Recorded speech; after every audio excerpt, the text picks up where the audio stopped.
Hi friends, good evening, good night. ఏం చేస్తున్నారు? అందరూ బాగున్నారా? నేనైతే చాలా బాగున్నాను. మీరు కూడా బాగుంటారని ఆశిస్తున్నాను. అయితే కొన్ని విషయాలు మాట్లాడడానికి ఇలా సమయం కుదిరింది.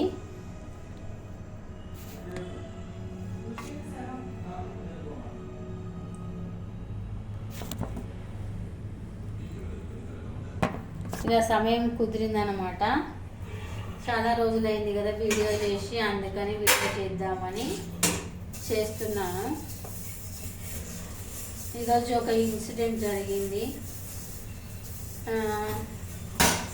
అది అంటే పర్సనల్ అనుకోండి, కాకపోతే చెప్పుకోవాలి కదా. మా బాబు ఇద్దయి పడిపోయాడు, సో అది జరిగింది. అలాగే ఇంకోటి ఏంటంటే, రామ మందిరం ప్రతిష్ట చూసారా? అందరూ రామనామస్మరణతో అందరూ పులకించిపోయారా? 500 ఏళ్ళ క్రితం నుంచి పోరాడుతున్న కళ ఇన్నేళ్లకు నెరవేరింది. మన రాముడు మళ్ళీ మనకు వచ్చాడు. మన దేవుడు మళ్ళీ మనకు బాలరాముడి రూపంలో సాక్షాత్కరిస్తున్నాడు. ఏమంటారు, ఆ అద్భుత ఆవిష్కరణ ఘట్టాన్ని చూసి 2 కళ్ళు చాలలేదు. ఇప్పటికీ ఇంకా భక్తులు చాలా కోలాహలంగా ఉన్నారట. అసలు అదుపు చేయలేకపోతున్నారు పోలీసులు, అక్కడ ఉన్న వాళ్ళు. రామనామస్మరణతో అయోధ్య మొత్తం ఏమంటారని మారం రోగిపోతుంది. అయితే ఒక విషయం చెప్పాలి. ఈ అయోధ్య అంటే నిర్మాణం మొదలవుతుంది అని అన్న క్షణానికి మేము అక్కడికి వెళ్ళడం జరిగింది.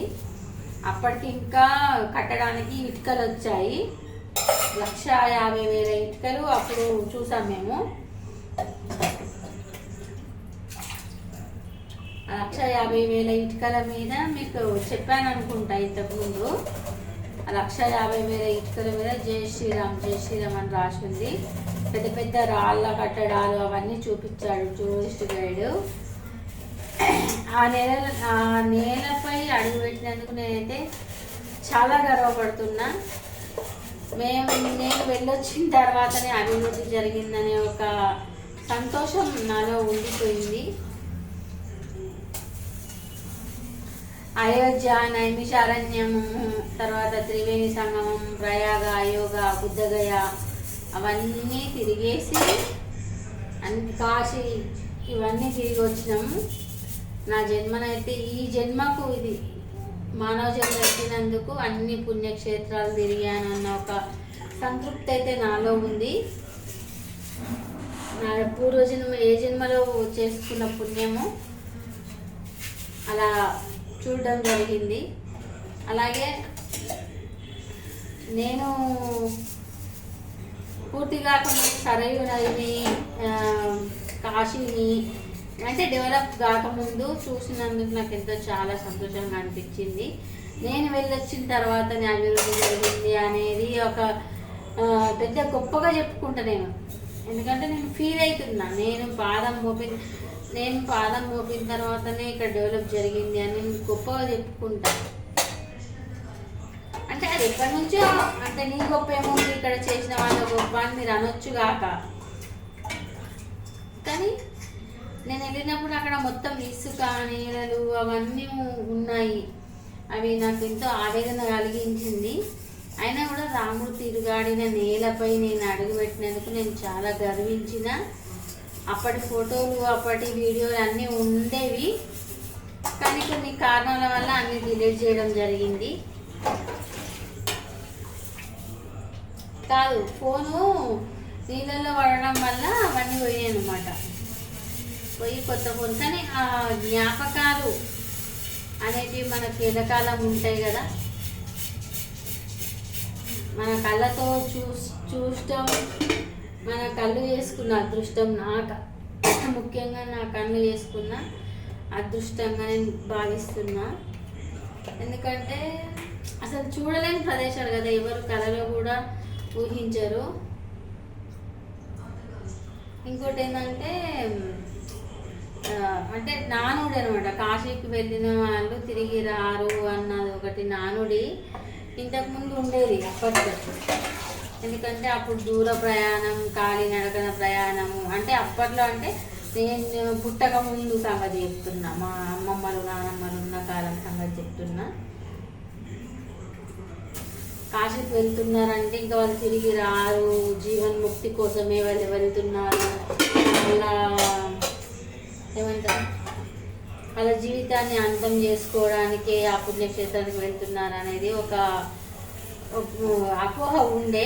కాకపోతే ఇప్పుడు ఏమైందంటే ఎప్పుడైనా వెళ్ళొచ్చు. ఇప్పుడు టెక్నాలజీ పెరిగింది, అన్నిటికీ రైలు రోడ్డు మార్గాలు వచ్చినాయి కాబట్టి ఏ నిమిషమైనా క్షణాల్లో అక్కడికి వెళ్ళగలిగే స్వేచ్ఛ స్వాతంత్రాలు మనకు ఉన్నాయి.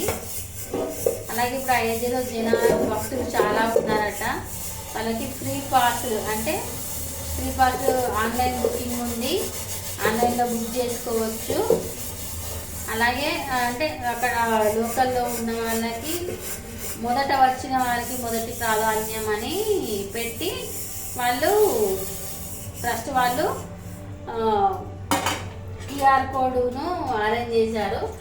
క్యూఆర్ కోడ్ను మనం చూపిస్తే కనుక మనకు దర్శనం జరుగుతుంది. ఆన్లైన్లో బుక్ చేసుకోవచ్చు. కానీ ఈ ఆన్లైన్ లేకుండా, ఏ టికెట్ లేకుండా నేను చూడగలిగాను అన్న ఆనందము ముందు ఇవన్నీ చాలా చిన్నగా కనిపిస్తాయి. అలాగే బాలరాముడి విగ్రహం చూసారా, ఎంత అందంగా ఉంది. అసలు చిన్న పిల్లవాడి విగ్రహము, ఆ కళ ఎంత బాగున్నాయి. నాకైతే చాలా బాగా అనిపించింది.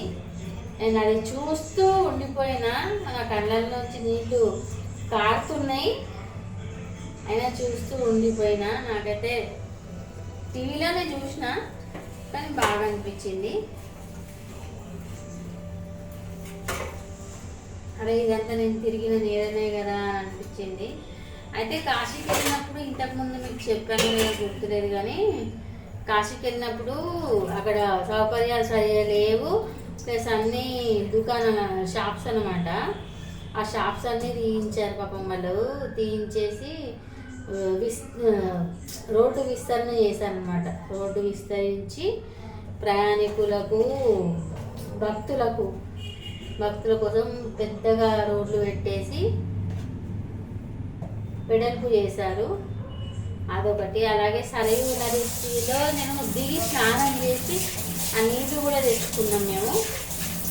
అప్పుడు అంతా మట్టి, ఆ ఆయకట్ట లేదు. ఇప్పుడేమో ఆయకట్ట కట్టారు. ఆయకట్ట కట్టి మంచిగా సర్వాంగ సుందరంగా తీర్చిదిద్దారు. మోడీ గారి జన్మ, మన జన్మ సార్థకం చేసుకున్నారు రాముడి వల్ల. అలాగే మోడీ గారు కూడా ఒక మాట అన్నారు, ఏమనంటే ఇన్ని రోజులు చేయనందుకు మమ్మల్ని క్షమించండి అని. నిజమే, ఎవరో చేసిన పాపాలకు రాముడు పూజలు అందుకోలేకపోయిండు, కానీ ఇప్పుడు ఇన్నేళ్లకు పూజలు అందుకున్నాడు. అలాగే కొందరు నాస్తికులు కానీ, కొందరు హేతువాదులు కానీ ఏమన్నారంటే సీత లేని రాముని ప్రతిష్ఠించకూడదు, అలాగే ఆలయ నిర్మాణం పూర్తిగాంది కూడా, ఆలయ నిర్మాణం ఆలయాలలో కూడా ప్రతిష్టాపన జరగకూడదు అని అన్నారు. కానీ ఏదైనా ఎన్నికల కోసమే ఇదంతా నాటకాలు ఆడుతున్నారు అని కూడా టాక్ వచ్చింది. కానీ ఏదైనా మనం చేయాలి అనుకున్నప్పుడు చేసేస్తేనే అది బాగుంటుంది. ఇప్పుడు ఏ పనైనా, ఇప్పుడు నేను ఈ సామాన్లు అడుగుతున్నా, నేను రేపు అడుగుతాను అనుకుంటే రేపు పొద్దున్న నాకు బర్డెన్ అయిపోతుంది. ఇవన్నీ నేను అడిగే ఓపిక ఉండకపోవచ్చు, చలి పెడుతుండొచ్చు, ఇంకేదో జరుగుతుండొచ్చు, టైం ఉండకపోవచ్చు, అట్లా. కాబట్టి ఏది మనం చేయాలి అని అనుకుంటామో అది అప్పుడు చేసేస్తేనే బాగుంటుంది అనే ఉద్దేశంతో మోడీ గారు చేశారని అనిపిస్తుంది. అలాగే ఇంకోటి ఏంటంటే సతీ సమేతంగా సతీ సమేతంగా లేని వాళ్ళు చేయకూడదు అన్న ఒక విమర్శ కూడా ఉంది. అంటే అంతటి పెద్దలను మనం విమర్శించే వాళ్ళమా అని అనుకోకుండా, నిజమే ఇప్పుడు శ్రీరాముడు కూడా యాగం చేయాలనుకున్నప్పుడు సీతాదేవి లేనప్పుడు ఆమె విగ్రహాన్ని తయారు చేసి ఇచ్చాడు, పక్కన పెట్టుకొని యాగాలు చేశాడు. సీతాదేవి కూడా నేను లేకుండా యాగం ఎలా చేస్తున్నాడు, ఇంకో పెళ్లి చేసుకున్నాడు అని అనుమానించి వెళ్ళి చూసి వచ్చిందని. అంటే మనం పాత సినిమాలు చూస్తే కనుక ఈ విషయాలన్నీ మనకు తెలుస్తాయి. నేను లేకుండా ఎలా కర్తృ చేస్తున్నాడు నా రాముడు అని సీతాదేవి, అంటే సీతాదేవి పాత్రలో ఉన్న అంజలిదేవి బాధపడుతుంటే మహర్షి ఆమెకి వెళ్ళి చూసేలా, ఆమెను నిద్రపుచ్చి కళలో వెళ్ళి చూసేలా చేస్తాడనమాట. అది మీరు సినిమా చూసుంటే మీకు తెలుస్తుంది. ఒకవేళ చూడకపోతే చూడండి మళ్ళీ, డౌట్ ఉన్న వాళ్ళు. అప్పుడు శ్రీరాముడు అచ్చు సీతమ్మలాగా ఉన్న ఒక విగ్రహం చేయించి మీరు ఆ యాగం అనేది చేస్తాడు. మరి ఇక్కడ మోడీ అలా ఎందుకు చేయలేకపోయాడు అనేది ఒకటి. అలాగే మోడీ కొన్నే పూజలు చేశాడు, మిగిలిన పూజలు దంపతులతో చేయించాడు అనేది ఒక రకమైన వాదన. అంటే జస్ట్ 84 సెకండ్లలో జరిగిన దాంట్లోనే ఏమంటారు మోడీ పాల్గొన్నాడు, మిగిలిన వాటిలో పాల్గొనలేదు అనేది నా అభిప్రాయం. ఎందుకంటే మిగిలిన జంటలు చాలా వచ్చాయి. ఎవరు యోగి కానీ ఏమంటారు యోగి వీళ్ళు ముఖేష్ అంబానీ దంపతులు, చిరంజీవి దంపతులు, ఇట్లా కొంచెం సెలబ్రిటీ దంపతులు వాళ్ళు వచ్చి వాళ్ళు కూడా పాల్గొన్నారు. ఆయన పాల్గొలేదు. ఎందుకంటే అన్నీ తెలిసిన పెద్దలు, వాళ్ళకు ఈ మాత్రం తెలియదు అంటారా? కాబట్టి తను కేవలం విగ్రహాన్ని ముట్టుకొని పక్కకు జరిగాడేమో, మిగిలిన కత్తులన్నీ వాళ్ళు చేశారేమో అనే ఒక ఉద్దేశం నాకైతే ఉంది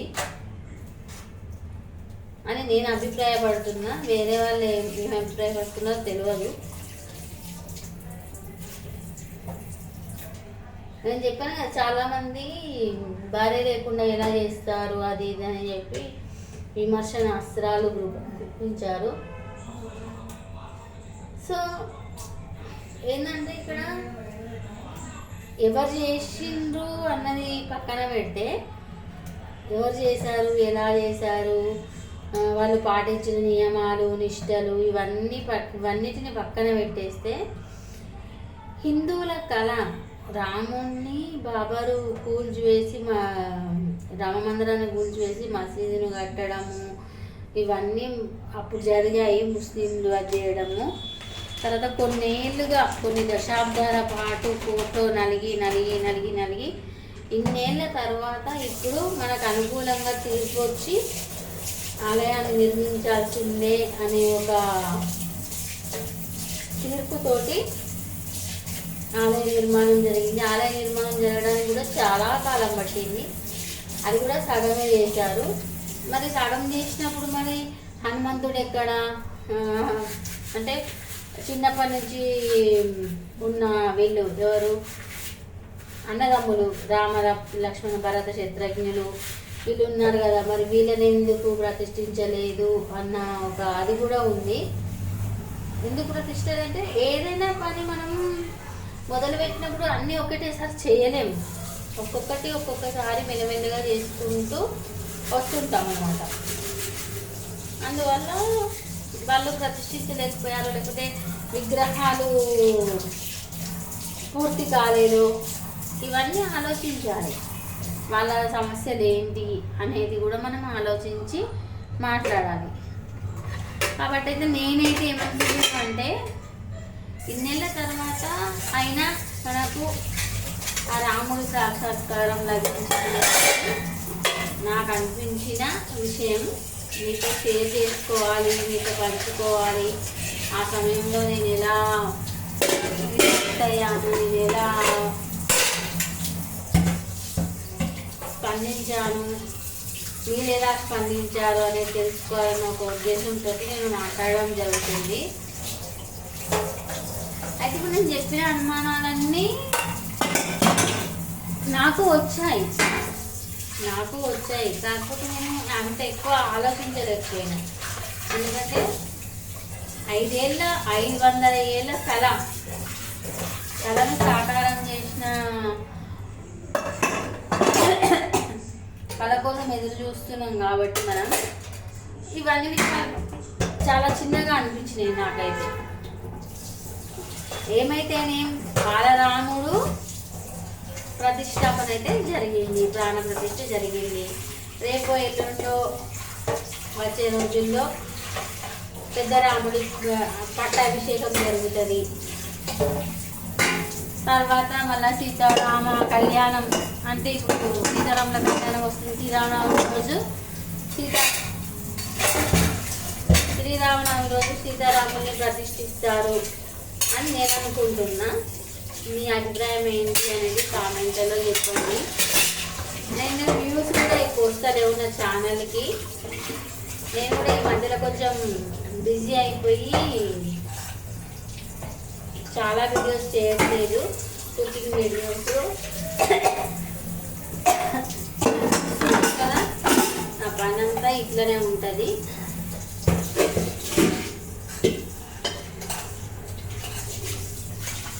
వేరే పనిలో పడి నేను వీడియోలు చేయడం కొంచెం లేట్ అవుతుంది, ప్లస్ చేయలేకపోతుంది. ఒక్కదాన్ని అయ్యేసరికి తొందరగా చేసుకొని ఎడిట్ చేసి పెట్టినంత ఓపిక సహనాలు నాకు తగ్గిపోతున్నాయి. అందుకని అప్పుడు ఒకటి ఇప్పుడు ఒకటి చేసి పెడుతున్నా. దీనికి నన్ను క్షమించండి అందరూ. అంటే నా బాధను మీరు అర్థం చేసుకుంటారు అని ఒక ఆశ. క్షమించండి. ఎందుకంటున్నా ఇంత పెద్ద పదం ఎందుకు వాడుతున్నానే కొందరు అడుగుతున్నారు, ఏంటండి మీరు అసలు టైంకి చేస్తారు, మంచి అంటే మంచి ర్యాంకింగ్ వచ్చే మీరు పక్కన పెట్టేస్తున్నారు అనేది మా ఇంట్లో వాళ్ళు అంటున్నారు, ప్లస్ బయట ఫ్రెండ్స్ కూడా ఉంటారు కదా, వాళ్ళు కూడా అంటారు అన్నమాట. ఏంటి మేడం అంతా కరెక్ట్ టైంకి ఇట్లా చేస్తున్నారు మీరు చేయట్లేదు అని. కాకపోతే నా ప్రాబ్లమ్స్ నాకున్నాయి కాబట్టి చేసేంత ఓపిక తీరిక అనేది లేదు. ఇంతకుముందు నేను జాబ్ చేయలేదు కాబట్టి, ఇంట్లోనే ఉన్నా కాబట్టి అప్పుడు ఈజీగా చేయగలిగాను. కానీ ఇప్పుడు జాబ్ చేస్తున్నా కాబట్టి కొంచెం బిజీ లైఫ్, పనులన్నీ చేసుకోవాలి, వెళ్ళాలి, మళ్ళీ సాయంత్రం రాగానే చేయొచ్చు, మల్టీ టాస్కింగ్ చేయొచ్చు. కాకపోతే స్ట్రెస్ ఎక్కువైపోతుంది, ఒత్తిడి ఎక్కువైపోతుంది. కాబట్టి ఆ ఒత్తిడి వల్ల నేను నా మైండ్ సెట్ మారిపోతుందేమో, ఒత్తిడి టెన్షన్ ఎక్కువైపోతుందేమో అన్న ఉద్దేశంతో నేను చేయలేకపోతున్నాను.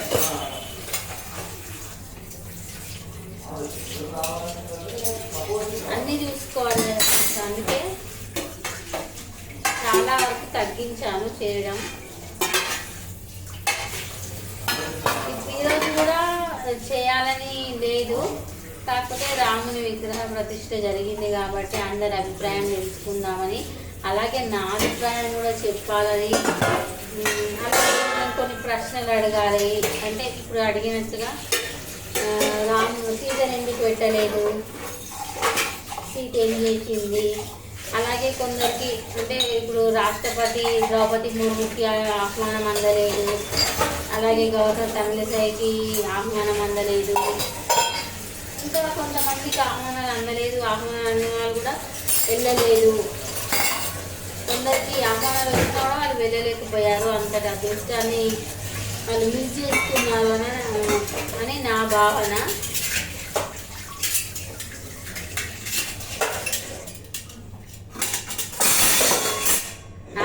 కనుక అవకాశం వచ్చి ఉంటే ఖచ్చితంగా నేను వెళ్ళేదాన్ని కావచ్చు. కాబట్టి ఆల్రెడీ మనం చూసినాం కదా. ఇప్పుడు నుంచి ఆదాయాన్ని చూడాలి. మన హైదరాబాద్ నుంచి అన్ని రకాలుగా అక్కడికి సామాన్లు కానీ, తాళాలు కానీ, చీరలు కానీ అన్నీ ఇక్కడి నుంచే పంపించారు. అలాగే తిరుపతి నుంచి లడ్డూలు, అలాగే ముఖేష్ అంబానీ విరాళం, ఇలా రకరకాలుగా జరిగాయి. ట్రస్ట్ వాళ్ళు కూడా భక్తులకు సమయాన్ని పెంచాలనే ఆలోచనలో ఉన్నారట. చూద్దాం సమయాన్ని పెంచుతారా లేదా అనేది.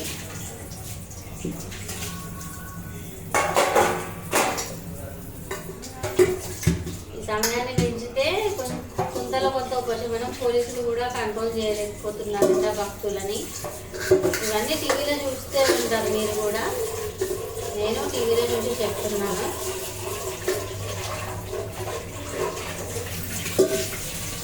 అయితే ఒకటే ఒక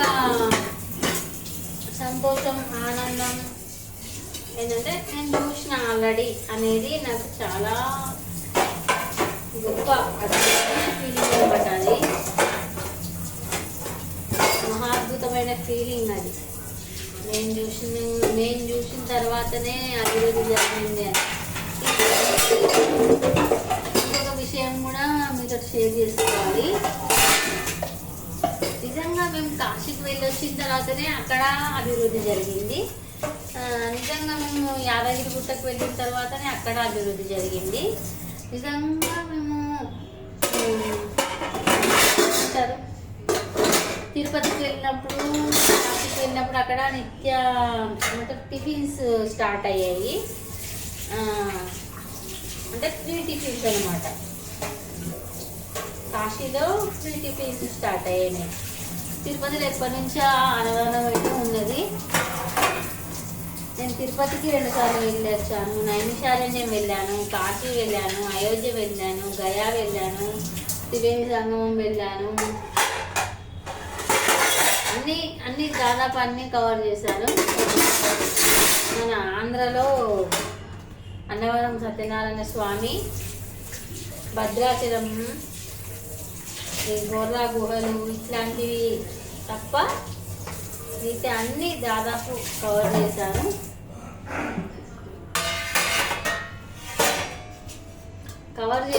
అనే కంటే అంతటి భాగ్యం నాకు కల్పించిన వాళ్ళకు కృతజ్ఞతలు తెలుపుకుంటున్నాను. వాళ్ళు ఉన్నా లేకపోయినా, దేవుళ్ళలో కలిసిపోయినా అంతటి అదృష్టాన్ని నాకు కలిగించిన వాళ్ళకు నేను కృతజ్ఞతలు తెలుపుకుంటున్నాను. నా ఇంటెన్షన్ మీకు అర్థమైందా? అంటే నేను చూసాను అన్నది గొప్ప కాదు. ఎవరో పూర్తి కాకముందు చూడడం ఎవరికైనా పెద్దగా అని మీరు అనొచ్చు, అనుకోకపోవచ్చు. కానీ ఆ ఫీలింగ్ నాలో మాత్రం చాలా ఎగ్జైటింగ్గా అనిపించింది.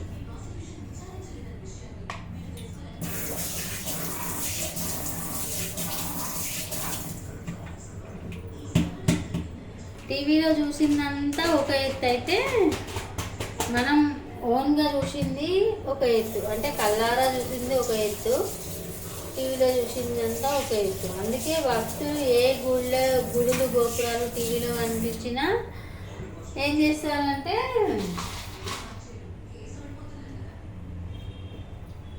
డైరెక్ట్ వెళ్ళి చూడడానికి ఎక్కువ ప్రాధాన్యత ఇస్తారు అనేది మీకు తెలిసిన విషయమే. ఎందుకంటే వాళ్ళు కన్నారా చూసి జీవితాంతం గుర్తుంచుకుంటారు. అలాగే నేను కూడా కళ్ళారా చూసి గుర్తుంచుకుంటున్నాను. లైఫ్ జీవితాంతం నేను గుర్తుంచుకుంటాను. ఇంకోటి ఏంటంటే అక్కడికి వెళ్ళినప్పుడు మేము అది ఏమంటారు గైడ్ అవన్నీ చూపిస్తూ ఇక్కడి నుంచి వచ్చాయి రాళ్ళు, ఇవి ఇక్కడి నుంచి వచ్చాయి అని చెప్తూ చాలా ఎగ్జైట్గా గురయ్యాడు అతను కూడా. అతని కళ్ళలోంచి కూడా ఆనంద బాష్పాలు లాంటివి వచ్చి మమ్మల్ని కూడా అట్లా చేశాయి. అప్పుడు సరైన ఉన్నది ఎట్లుందంటే మొత్తం మట్టి అంటే కాలు పెడితే మొత్తం జారిపోతుంది అన్నట్టు కాలు, అట్లా ఉండేదన్నమాట. ఇప్పుడు దానికి ఆయకట్టగా కట్టారు. ఇక్కడ మనం ఆలంపూర్ జోగులాంబ తెలుసా మీకు, అక్కడ కట్టినట్టుగా ఆయకట్ట కట్టారు. ఆయకట్ట కట్టి ఇప్పుడు అక్కడ దీపాలు వెలిగించారు. 14 లక్షల దీపాలు వెలిగించారు. ఇది ఫ్రెండ్స్ ఈరోజు వీడియో. ఈ వీడియో మీకు నచ్చినట్లయితే లైక్ చేయండి, షేర్ చేయండి. అలాగే నా ఛానల్ సబ్స్క్రైబ్ చేసి పక్కన ఉన్న బెల్ గంటని యాక్టివేట్ చేసుకోవడం అస్సలు మర్చిపోద్దు. Thank you all. బాయ్. మీ భవ్య. జై శ్రీరామ్.